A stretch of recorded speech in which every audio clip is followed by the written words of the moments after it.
సత్యసాయి జిల్లా హిందూపురం ఎమ్మెల్యే అభ్యర్థిగా TN Deepika nomination తో వైసీపీ జనమయంగా మారింది. హిందూపురం ఈసారి కంచుకోట బద్దలు.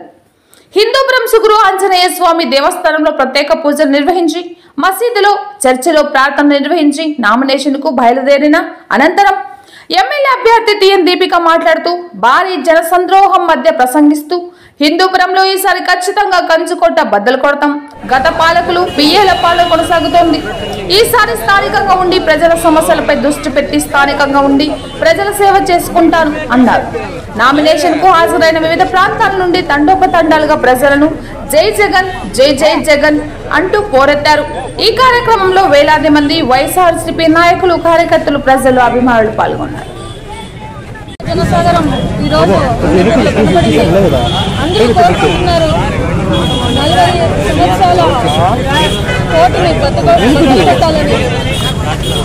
ఒకటే అందరూ కోరుకునేది, ఇక్కడ ఉన్నటువంటి ప్రస్తుతం సిట్టింగ్ ఎమ్మెల్యే గారు వాళ్ళు హైదరాబాద్లో ఉంటారు, స్థానికంగా ఉండరు, నాన్ లోకల్. అదే కాకుండా ప్రజల సమస్యలు తీర్చేది అనేది ఏమీ జరగలేదు ఇంతవరకు. వైఎస్ఆర్సీపీ అభ్యర్థిగా నేను ఇక్కడ లోకల్గా ఉంటున్నాను.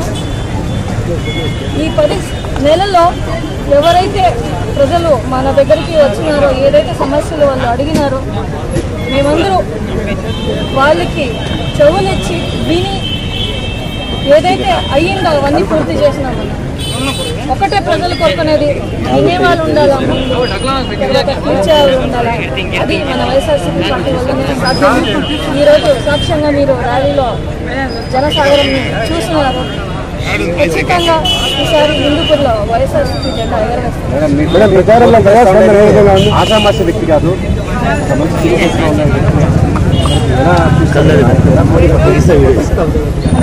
ఎవరైనా కానీ ఒకటి, మన హిందూపురం నియోజకవర్గానికి వస్తే ప్రజలు కోరుకునేది ముందు సమస్యల్ని వినేవాళ్ళు కావాలన్న.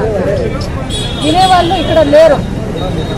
వినేవాళ్ళు కావాలంటే వాళ్ళ ఇంటి దగ్గరికి వెళ్తే కూడా వాళ్ళు పిఏలు ఉంటారు. పిఏలు అంటే ఎవరు? ఎన్నుకున్న వాళ్ళ లేరు. వాళ్ళ లీడర్స్ వాళ్ళు కూడా లేరు.